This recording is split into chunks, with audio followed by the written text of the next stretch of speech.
नमस्कार, आरतीच किचनमध्ये तुमचं खूप खूप स्वागत आहे। तर आज आपण सकाळच्या घाई गडबडीमध्ये मुलांच्या टिफिनसाठी ही मुळ्यांच्या काचऱ्याची भाजी पाहतोय। तर चला वेळ न वाया घालवता लगेच रेसिपीला सुरुवात करूया। तर इथे मी 2 मोठ्या आकाराचे मुळे घेतलेले आहेत। यांना मी मधनं कट करून घेतलेलं आहे आणि त्यानंतर यांचे वरची जी साल असते ती आपल्याला काढून घ्यायची आहे। तर मी इथे ही साल काढून घेतलेली आहे आधीच। आता आपल्याला याच्या गोल गोल काचऱ्या बनवून घ्यायच्या आहेत। आपण ज्या पद्धतीने बटाट्याच्या काचऱ्या बनवतो अगदी त्याच पद्धतीने ही भाजी बनवायची आहे आपल्याला। याच्यामध्ये खूप जास्त मसाले वगैरे काही टाकायचं नाही, फक्त याच्या पातळ पातळ अशा काचऱ्या बनवून घ्यायच्यात। तर आता ह्या सर्व मी इथे मुळ्यांच्या काचऱ्या बनवून घेते अशा पद्धतीने। खूप जास्त जाड करायच्या नाहीत आणि खूप पातळही करायच्या नाहीत, मध्यम आकाराच्या हे आपल्याला काचऱ्या बनवायच्या आहेत। इथे तुम्ही बघू शकता इतपत हे आपल्याला जाड ठेवायचे आहेत। तर अशा पद्धतीने मी इथे सर्व मुळा चिरून घेणार आहे। तर आता इथे मी सर्व मुळा चिरून घेतलेला आहे।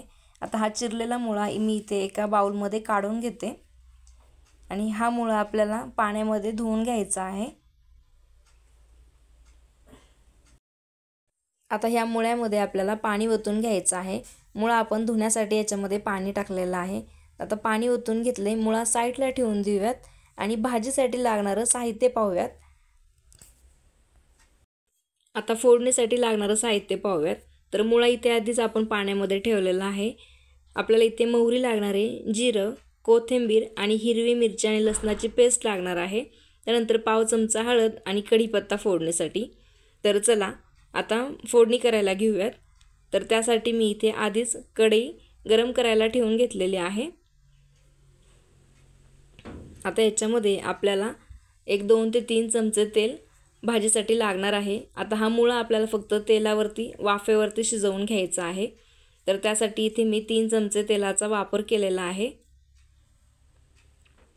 तेल आता छान असं व्यवस्थित गरम होऊ द्यायचे।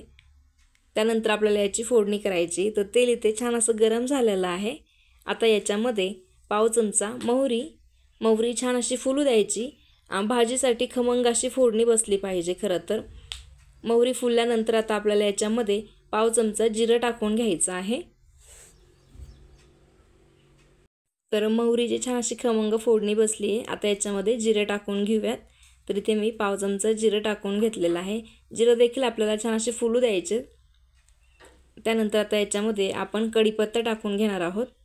तर इथे आता मी कढीपत्ता टाकून घेतलेला आहे। गॅसची आच कमी करायची आणि मंद आचेवरती ही फोडणी बसू द्यायची, नाहीतर मग जिरे मोहरी आपले करपल्या जातील। आता याच्यामध्ये तयार केलेला हिरव्या मिरची आणि लसणाचा ठेचा टाकून घ्यायचा आहे। याला छान असं तेलावरती लसणाचा कच्चेपणा जाईपर्यंत परतून घ्यायचे। त्यानंतर आता याच्यामध्ये पाव चमचा हळद टाकून घ्यायची आहे। ह्या भाजीसाठी फारसं काही असं वेगळं सामान लागत नाही, अगदी मोजक्या साहित्यांमध्ये बनवून तयार होते। थोडीशी कोथिंबीर टाकलेली आहे मी इथे फोडणीमध्येच। मिक्स करून घेऊया व्यवस्थित। तर आता इथे छान अशी याची फोडणी बसलेली आहे। आता याच्यामध्ये आपण जे मुळा चिरून घेतलेला आहे तो याच्यामध्ये टाकून घेणार आहोत। तर हा सर्व मुळा आपल्याला इथे पाण्याचा वापर न करता फक्त वाफेवरती शिजवून घ्यायचा आहे।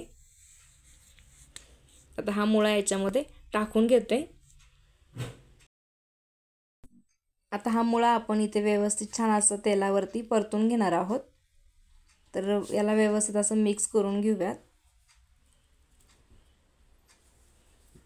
आता याच्यामध्ये आपल्याला चवीप्रमाणे मीठ टाकून घ्यायचं आहे।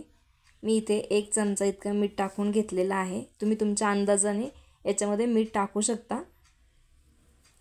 पुन्हा एकदा याला व्यवस्थित असं मिक्स करून घेऊयात। त्याच्यावरती पुन्हा एकदा फ्रेश अशी मस्त कोथिंबीर टाकून घेते।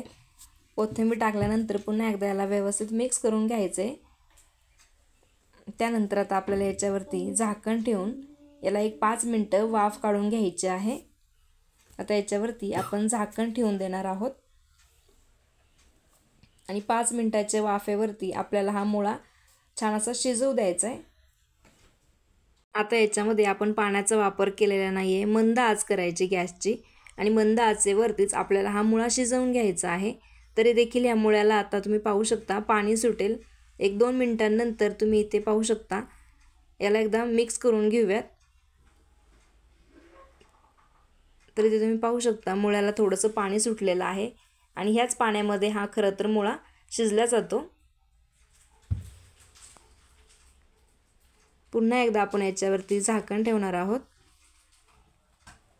आणि पुन्हा एकदा याला 3 ते 4 मिनिटांसाठी शिजवून घेणार आहोत. तर आता एक 3 ते 4 मिनिटांनंतर पुन्हा एकदा आपण याला चेक करूयात आपला मुळा शिजलाय की नाही. सुरुवातीला आता याला मी थोडंसं मिक्स करून घेते. तर इथे तुम्ही पाहू शकता याच्यामध्ये पाणी वगैरे काही नाही, पूर्ण पाणी आटलेलं आहे आणि मुळ्याच्या ज्या काचऱ्या आहेत त्या अगदी मोकळ्या मोकळ्या झालेल्या आहेत. तर आता इथे आपण याला चेक करूयात. तर इथे तुम्ही पाहू शकता दिसतानाच दिसतंय की आपला मुळा छान व्यवस्थित असा शिजलेला आहे. तरी देखील मी इथे एक काचरी अशी तोडून दाखवते. गरम आहे खूप. तर मुळा आपला छान व्यवस्थित असा शिजलेला आहे. तर इथे आता ही आपली मुळ्याची भाजी बनवून तयार झालेली आहे. गॅस बंद करूयात. थोडीशी कोथिंबीर टाकून घेते वरून.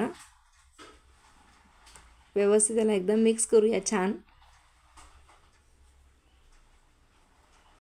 तर आहे की नाही बनवायला खरंच सोपी, सकाळच्या घाई गडबडीमध्ये अगदी झटपट तयार होणारी ही मुळ्याच्या काचऱ्यांची भाजी कशी झाली आहे कमेंट करून नक्की सांगा. आवडली असेल तर व्हिडिओला लाईक, शेअर व सबस्क्राईब नक्की करा. पुन्हा एकदा भेटूया अशाच एका नवीन रेसिपीसोबत.